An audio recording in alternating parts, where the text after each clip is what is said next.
some extra tips and tricks to make sure the way you come across is extremely professional and increases your odds of success. Your product should always be presented clean and neat. Never provide a product that is dirty, scratched, and doesn't look good. Your surroundings should be neat, should be clean, and tidy. It is very important. Remember, image is how people are going to judge you.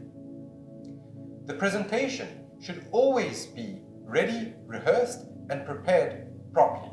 So make sure that you're always prepared before going in a meeting. If you're going in it and you're going to wing it, chances are is that you're going to come across with a lot of failures and mistakes. But if you're prepared, you're going to avoid that. It is not your words as much as it is your tone, volume, talk speed, and body language. So make sure to practice and rehearse it so that when you're in the meeting and talking with your prospect, is that you're coming across as clean, neat, and very well prepared. It makes a huge difference, even though we can't see it, but it definitely comes across that way.